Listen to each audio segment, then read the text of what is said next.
Hello, sweet friends, and welcome to Southern Ways with Felicia. And in this episode, I am going to be sharing something about myself that you may not be aware of. And also, I thought I'd share with you a sweet little poem that I found inside of one of my Ideals home magazines. This particular magazine is from August of 1994. And when I was growing up, probably like many of you, these type of magazines adorn my grandmother's home, and I actually have a few copies of hers. But I was really excited when I saw that this one was from 1994, particularly August, because one, I was born in August, and two, in August of 1994, I headed off to mortuary school. So I thought that that was kind of funny. This poem is called Contentment, and it was written by Francis L. Swanson. And the poem reads: My home may look quite humble, my comforts may be few, but if I moved, I would become dissatisfied and blue.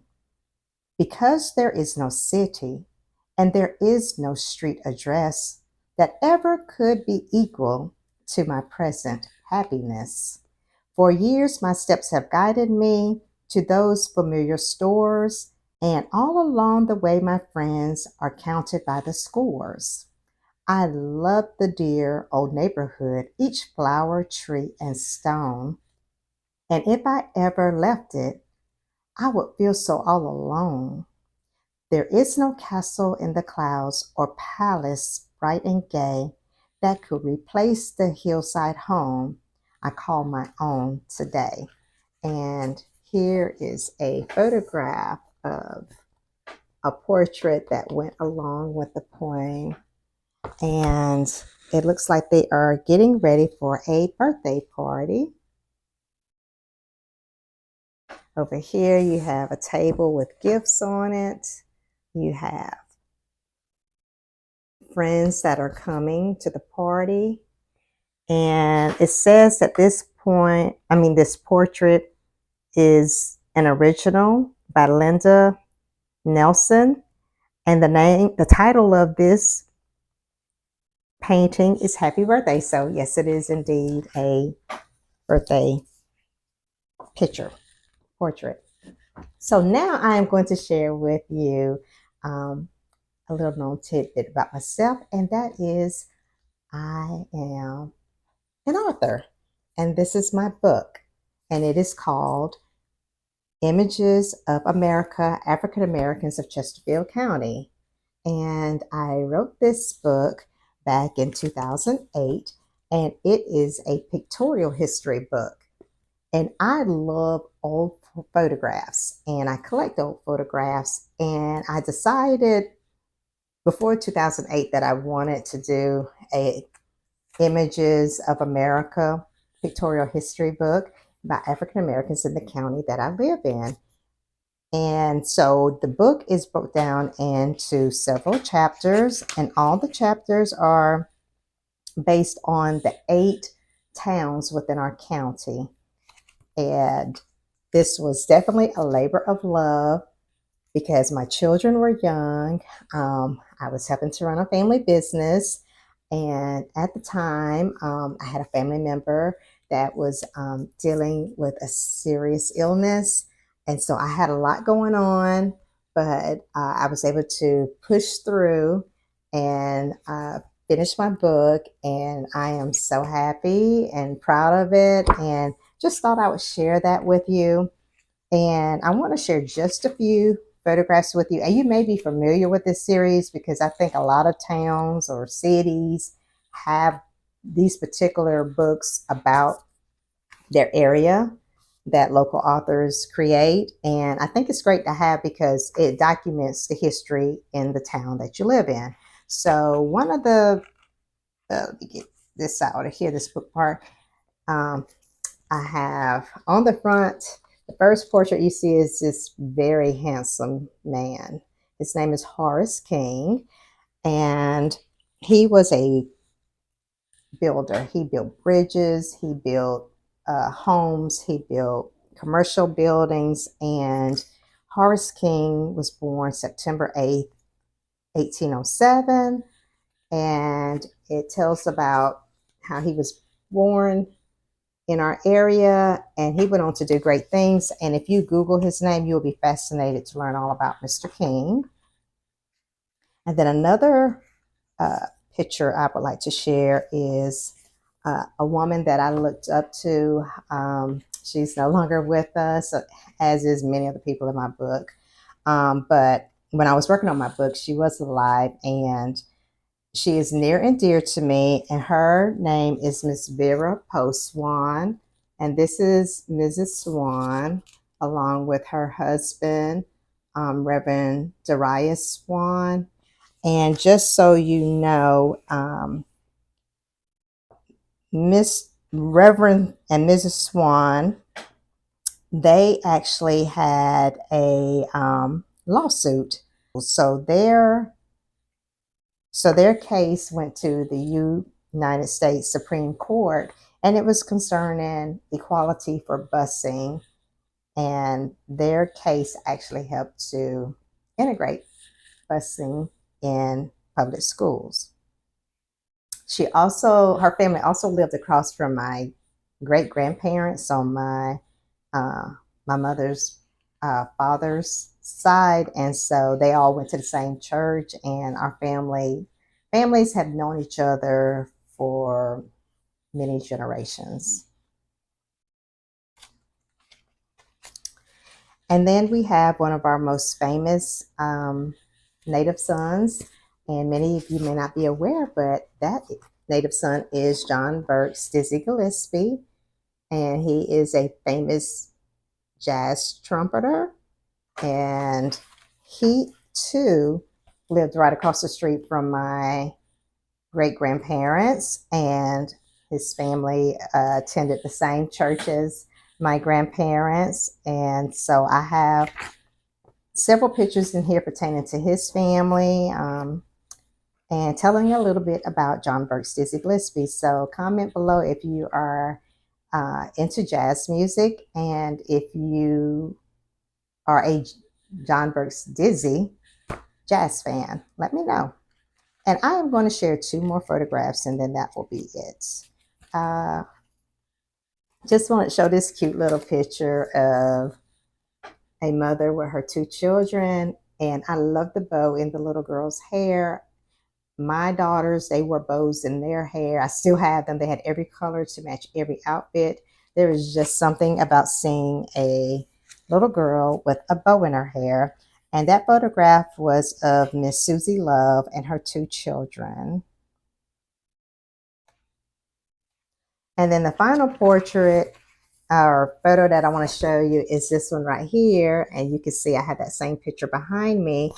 And this is actually a photograph, and I'm going to move it over so you can look at it. This is actually, and I hope the glare doesn't bother you too much. This is a photograph of my great-grandfather, Randolph, and my great-great-grandfather, Jewel. And I am so glad to have this portrait in my possession. It means a lot to me because not a lot of people have pictures of their great-grandparents and their great-great-grandparents. And so I am just blessed that I am able to have this photograph. And my grandpa Jewel, let me see here. I'm looking down. Want to make sure I got it right. I did have it right in my mind, but I want to make sure I quoted it right. He was born in 1855 and he passed in 1942. And then my granddad, Randolph, he was born in 1883 and he passed in 1968. And I actually have the family Bible that belonged to Grandpa Jewel. And I think I'm gonna stop the video and go get it just so I can show it to you right quick. And then I'll wrap this video up. So I'll be right back.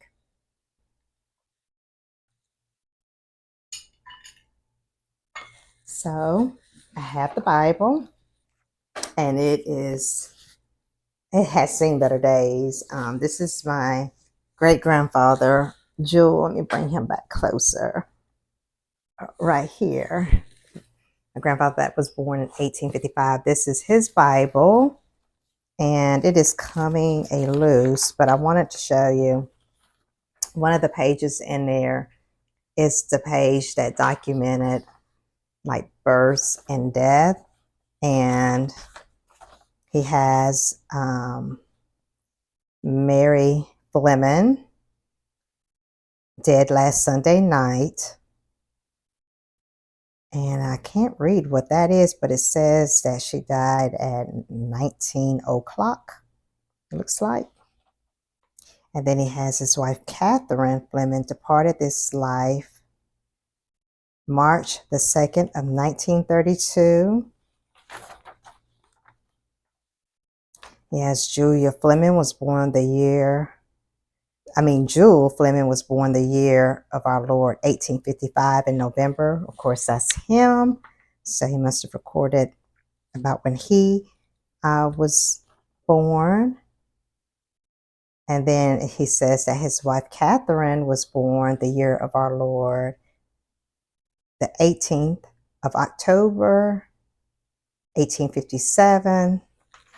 So that is just some of the recordings. And they also have other birth dates and dates recorded, birth dates of and dates of death recorded of other family members. And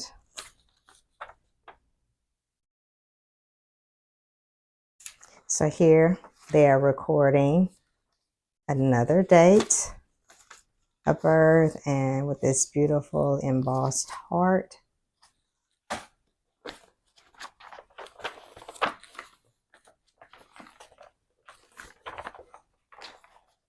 And there are, of course, pictures of Bible stories in here.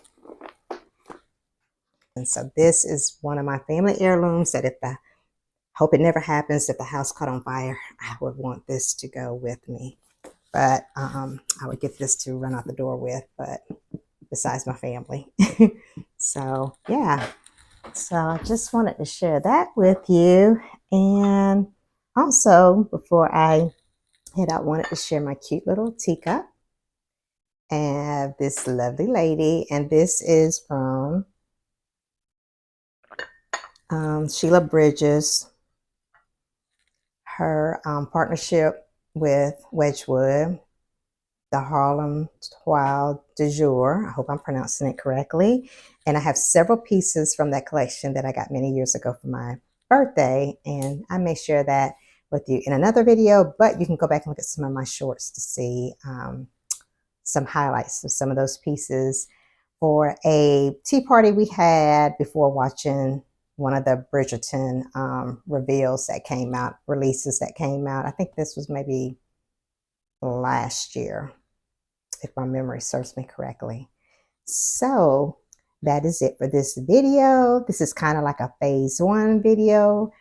I am going to do a phase 2 video and share with you some photographs out of one of my photo albums. So I hope that you'll stick around and watch the next video.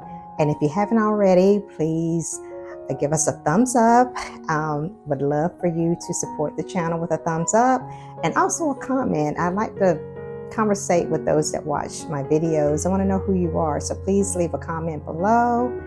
And until next time, sweet friends, I'll see you later. Bye-bye.